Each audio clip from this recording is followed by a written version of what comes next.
বর্তমানে প্রায় 1.4 বিলিয়ন মানুষ হাইপারটেনশনে আক্রান্ত এবং বাংলাদেশেও 18 বছরের উপরে প্রায় 20% লোক হাইপারটেনশনে আক্রান্ত আছে। একজন মানুষকে আমি মোটিভেট করে ডাক্তারের কাছে নিতে পারছি না, কিন্তু তিনি যখন এসছেন আমি একজন ফিজিশিয়ান হিসেবে একবারও তার প্রেশার মাপবো না, এই জিনিসটা থেকে আমাদেরকে বের হয়ে আসতে হবে। শিক্ষিত নারীদের মধ্যে কিন্তু উচ্চ রক্তচাপের হার কম দেখা গেছে। প্রতি বছর 17 মে বিশ্ব উচ্চ রক্তচাপ দিবস পালন করা হয়। এটি শুধু একটি দিবস নয়, বরং বিশ্বব্যাপী এমন একটি স্বাস্থ্য ঝুঁকি সম্পর্কে মানুষ সচেতন করার একটি গুরুত্বপূর্ণ উদ্যোগ, যা নীরবে লক্ষ লক্ষ মানুষের জীবনকে ঝুঁকির মধ্যে ফেলছে। এই দিবসের মূল লক্ষ্য হলো উচ্চ রক্তচাপ সম্বন্ধে সচেতনতা বৃদ্ধি করা, নিয়মিত রক্তচাপ পরীক্ষাকে উৎসাহিত করা এবং প্রতিরোধ শনাক্তকরণ এবং দীর্ঘমেয়াদী নিয়ন্ত্রণের গুরুত্ব আরোপ করা। বিশ্ব স্বাস্থ্য সংস্থার তথ্য অনুযায়ী বর্তমানে প্রায় 1.4 বিলিয়ন মানুষ হাইপারটেনশনে আক্রান্ত এবং বাংলাদেশেও 18 বছরের উপরে প্রায় 20% লোক হাইপারটেনশনে আক্রান্ত আছে, 20 থেকে 27, এবং 50-এর উপর যখন যাচ্ছে মানুষের বয়স তখন তার অ্যারাউন্ড 50 to 60% মানুষই হাইপারটেনশন এবং হাইপারটেনশন রিলেটেড কিছু ঝুঁকির মধ্যে আক্রান্ত। তাই এখনই সময় সচেতন হওয়ার এবং স্বাস্থ্যকর জীবনযাপনকে অগ্রাধিকার দেওয়ার এবং নিয়মিত রক্তচাপকে পরীক্ষাকে দৈনন্দিন অভ্যাসে পরিণত করার। আমাদের যারা আমরা ফিজিশিয়ান, মেডিসিন অ্যান্ড অ্যালাইড, তার বাইরের বিশেষ করে সার্জিক্যাল স্পেশালিটির কেউই প্রেশার মাপেন না। অন্তত তাদের কাগজ দেখে, তাদের প্রেসক্রিপশন থেকে বোঝার উপায় নেই তিনি একবারও এই রোগীটার প্রেশার দেখেছেন কি না। হ্যাঁ, গাইনোকোলজিস্টরা প্রেগনেন্ট হলে প্রেশার দেখেন, কিন্তু অবস কেসেও প্রেশার দেখেন কিনা এটা আমাদের সন্দেহ থাকে। আমাদের general surgeon, ENT surgeon, orthopaedics surgeon কেউ প্রেশার দেখার মতন সময়টুকু হয় কি না বা প্রয়োজনীয়তা বোধ করেন কি না, এই জিনিসটা নিয়ে আমাদের আসলেই আমরা প্রেশার মাপবো। একজন মানুষকে আমি মোটিভেট করে ডাক্তারের কাছে নিতে পারছি না, কিন্তু তিনি যখন এসছেন আমি একজন ফিজিশিয়ান হিসেবে একবারও তার প্রেশার মাপবো না, এই জিনিসটা থেকে আমাদেরকে বের হয়ে আসতে হবে।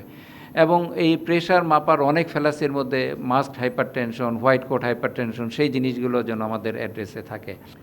সবাই জীবন ঘটিত এবং সবাই সাকসেস হতে চাই। আসলে আমরা সবাই সাকসেস হতে চাচ্ছি এবং সাকসেস হতে গিয়ে যেটা হচ্ছে আমরা নিজেরা কি করছি নিজের কোনো খবর রাখছি না। আসলে হেলথের তো খবর অনেক দূরে, শুধু সাকসেস শুনে চাচ্ছি।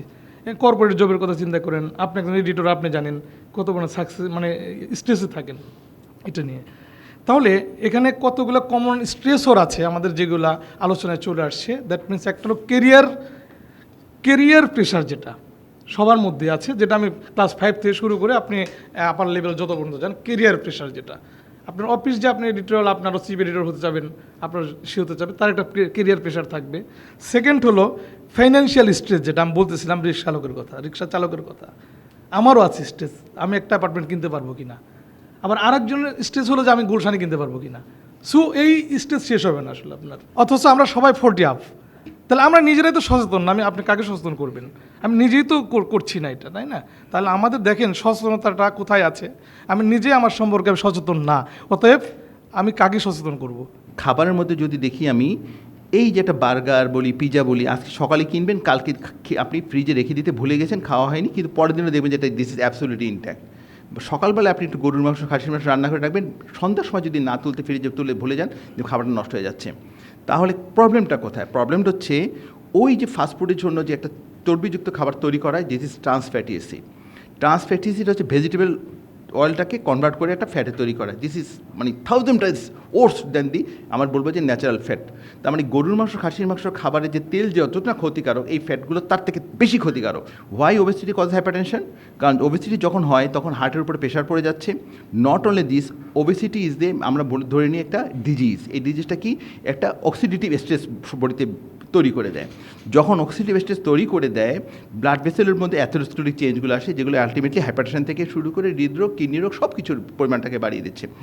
আমি যদি চলে যাই স্ট্রেস, ওই যে বাবা মা মরছে, তোমাকে ফার্স্ট হতে হবে, সেকেন্ড হতে হবে, বা তোমাকে এখন এই ও লেভেল দিয়ে তাড়াতাড়ি বিদেশ চলে যেতে হবে, এই যে কন্টিনিউয়াস একটা স্ট্রেস, এই জন্য আমি অলরেডি বলে ফেলেছি বিভিন্ন রকমের ক্যাটাকলামিন থেকে শুরু করে কর্টিসল রিলিজ হচ্ছে, আমার কিন্তু প্রেশারটা বাড়ছে। রক্তচাপে আক্রান্ত হওয়ার বাংলাদেশের যে কারণগুলো এই সার্ভেতে উঠে এসেছে সেগুলো প্রথমে একটু বলি। যেমন বয়স বৃদ্ধি, এটা সবার জন্যই সব ক্ষেত্রেই প্রযোজ্য, নারী পুরুষ সবার ক্ষেত্রেই। অতিরিক্ত শারীরিক ওজন, ওবেসিটি, ডায়াবেটিস, তারপর এতক্ষণ যেগুলো আলোচনা হলো যে লাইফস্টাইল মডিফিকেশন, যেটা লাইফস্টাইল চেঞ্জ যেটা হয়েছে নগর জীবনের পরিবর্তিত জীবনযাপনের সাথে সম্পর্কযুক্ত, এই একই কারণগুলো কিন্তু এই সার্ভেতে উঠে এসেছে নারীদের ক্ষেত্রেও।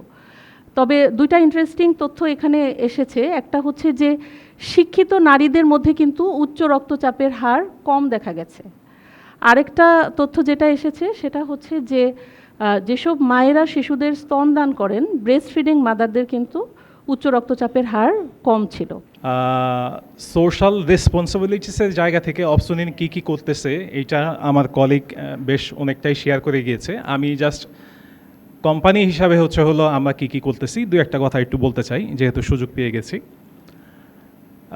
অপসনিন ফার্মা বেসিক্যালি বাংলাদেশের সবচেয়ে পুরনো কোম্পানি। 1956 আমরা জার্নি স্টার্ট করেছিলাম এবং এটা বাংলাদেশের প্রথম ন্যাশনাল কোম্পানি। 70 বছরের উপরে আমাদের পথ চলার ইতিহাস, এবং কোম্পানির বোর্ড অফ ডিরেক্টরস যারা আছেন বা ছিলেন, দুইটা মোটিভ নিয়ে হলো ওনারা এখন পর্যন্ত বাংলাদেশে হলো ঔষধ শিল্পে হলো বিপণন করতেছেন। একটা হলো চেষ্টা করেছেন সবসময় হলো নতুন প্রোডাক্টগুলো আমাদের লোকাল মার্কেটে যেগুলো হলো আমাদের ফিজিশিয়ানদের বেশি প্রয়োজন সেগুলো নিয়ে আসা, পাশাপাশি হলো এটা রিজনেবল প্রাইসে অ্যাভেলেবেল করা। একটা সাবজেক্ট যখন আসে দেখি যে আমাদের আসলে এত কাজ, আমাদের আসলে ফুরসত নাই যে আমরা কি করব।